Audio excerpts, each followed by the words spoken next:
Have you ever looked into a fuse box or underneath the dash of a tractor or a car or something and seen these little black boxes, these little relays generally located along with the fuses, and wondered, what are they for? What is a relay for?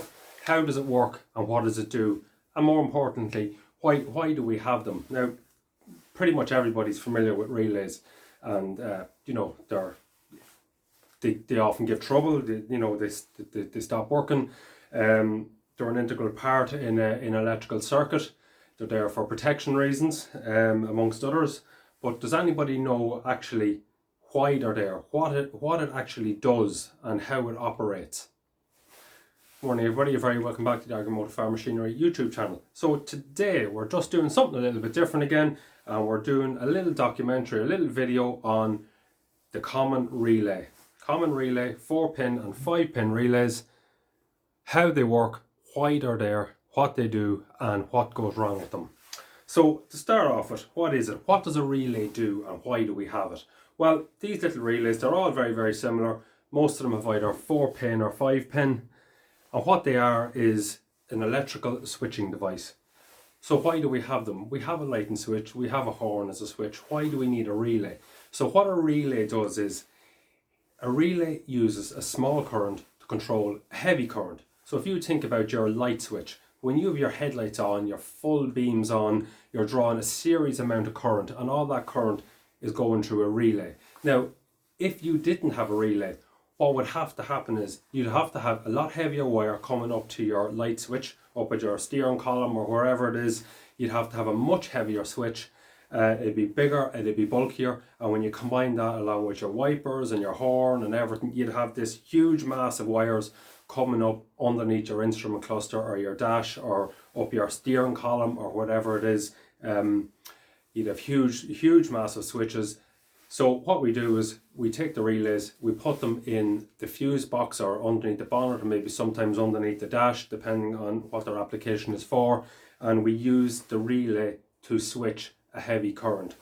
So when you think about it, when you turn on your light, when you turn on your light switch on your car or whatever is your tractor, what you're doing is you're not actually switching on the lights. With the light switch, you're actually switching on the relay. And that's an important point that people have to remember, especially when it comes to diagnosing an electrical circuit when something goes wrong. If you turn on your light switch and nothing's working, you have to remember that your light switch switches on the relay, and then the relay is what switches on your lights.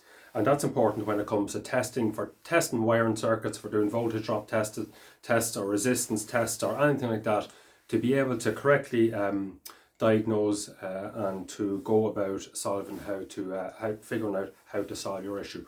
So how do they work? Well, basically it's very, very simple, and what I've got behind me is a little diagram all set up to explain exactly the current flow and how they operate.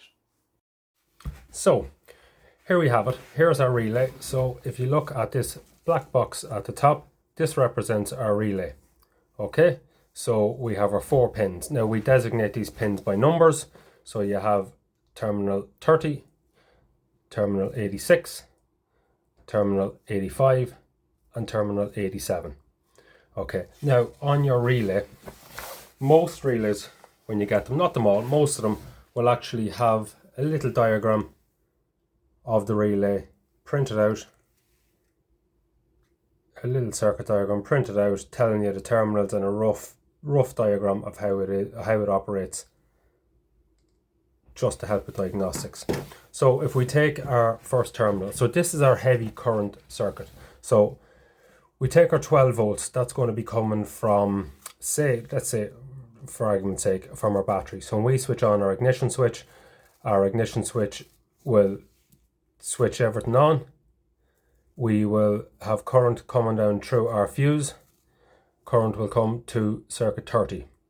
Okay, so if we follow the path through the relay, inside it has nowhere to go. So this switch is open here at the minute, so can't go any further than this. So when you're diagnosing a relay, the first thing you might want to do is turn on your ignition, check have you got power at circuit 30. If you have power at circuit 30, your fuse is going to be okay. We're going to be okay in this circuit here.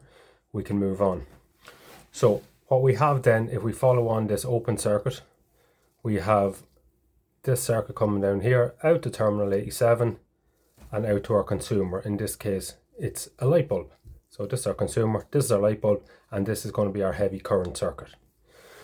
So how do we get it to operate? How are we going to get this to close? So what we need to do is look at our terminals 86 and 85.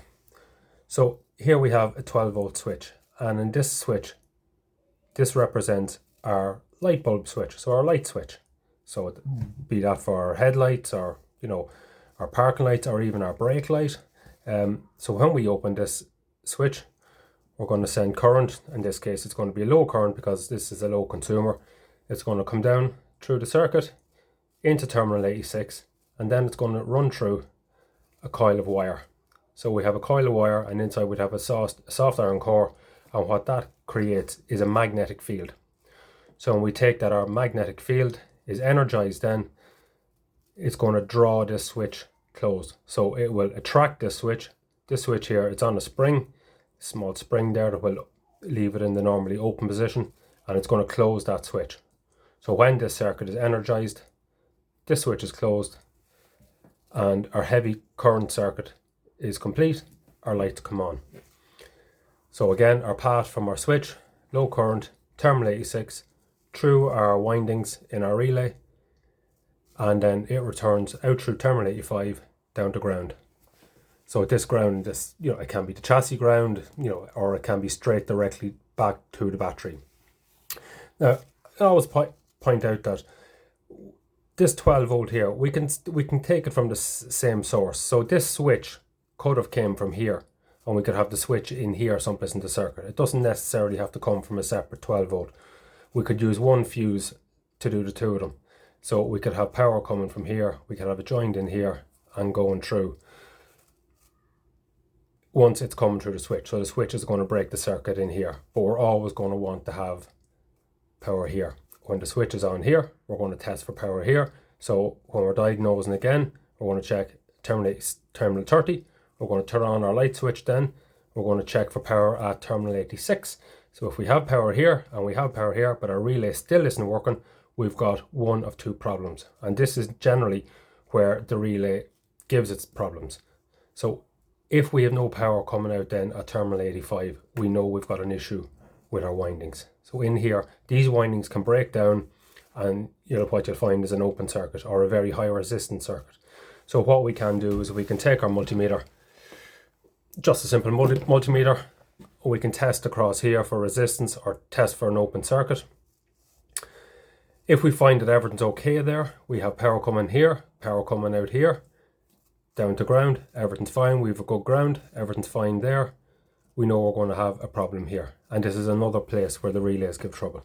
So these contacts here, because this relay is constantly open and closing, what happens over time is you get, every time it opens and closes, you get a little arc, so the contacts wear out. Basically they pit and they wear out, they don't make proper contact, so you have no power coming out then to terminal 87.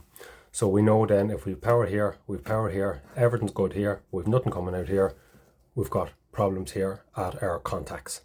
So look, that's a very, very simple way to explain how a relay works. They're very, very easy to diagnose. They do come in all different shapes and sizes, of course, depending on what your consumer is, what your current draw is. There's different ratings on them all. I won't get into that now because I could be here all night. But safe to say, anyone that's working with basic systems like light systems and stuff like that, that's your basic circuit there. Now what we can do, we can also have a 5-pin relay, which you would find be very common as well. So where would we get a 5-pin relay? So we've got 4 pins here, so we'll designate that 87A. What we can do then here is we can have another circuit coming from when our contacts are in this position. We can bring it down, and we have another pin here, and we designate that one 87B. So when our contacts are not energized, when we're not energized here and the contact is open in this direction, what we're doing is we're completing this circuit. So when it's energized, we're completing this circuit, and when it's not energized, we're completing 87B. So where could you use that? Well, if you think of a dim dip switch, that's one area that we could use them. With our headlights, when our light switches are turned on, we can have this here as our dim dip switch, so we can energize it to maybe put it on to headlights, closes down, headlights are fed, and then when it's flipped, switches flip back the other way, contacts open up this direction, we complete this circuit down to 87B, and we're energizing our dip lights. So that's a very, very simple way. You can see them with 4 and 5 pin. Now you can use a 5-pin relay as a 4-pin if it'll plug in. There's no problem. This one here is just redundant. If it does nothing, if you're ever stuck, you can swap them over. But if you're ever in doubt about the relay, they can give intermittent problems, especially with the contacts. You know, sometimes you might make contact, sometimes you mightn't. It might work, sometimes you'll hear them click, but they mightn't complete the circuit. So they're very, very simple inside. If you take the cover off, you know, if you take the cover off, okay, we look at our 4 pins. They're generally always numbered. You will always generally see, you might be able to see them there, the designation on the pins as to what their numbers are. So inside, there's our windings, there's our coil, and on the side then we have our little switches. So when this coil is energized, it opens the contact or closes it, as the case may be, and then our circuit is complete. So that's it. Very, very simple. If you're ever in doubt though, these are 10 a penny. You know, they're only about, it could be 7 or 10 euro. They're cheap enough. They come in all different, as I said, all different shapes and sizes. Different manufacturers specify different types with different pin positions. There's a 5 pin there. You can just about make it out, 5 pin. So you've got your 2 heavy ones. You got 3 lighter ones. There's another 4 pin. You know, very simple, straightforward, very, very straightforward and easy to diagnose and easy to understand. But it is important to understand when you're diagnosing that they are 2 completely separate circuits, and when you operate your light switch, you're actually switching on the relay, you're not switching on the lights. And that's a lot of the time the problem that people face when they go at these things, trying to figure out what's wrong with them. But if you have a basic understanding of how a relay works, they are very, very simple to diagnose. So that is it for our relays, for our humble little relay. They are becoming on modern vehicles a lot less common. You will still find them, but with modern electronics, you have transistors that would take their place, and a lot of it is built into a control unit with modern CAN bus and with LIN bus network systems and that. They're not becoming obsolete. They're still in a lot of vehicles, but not to the great number that they used to be, because electronic devices, they switch differently. They use solid state transistors and stuff to switch circuits now.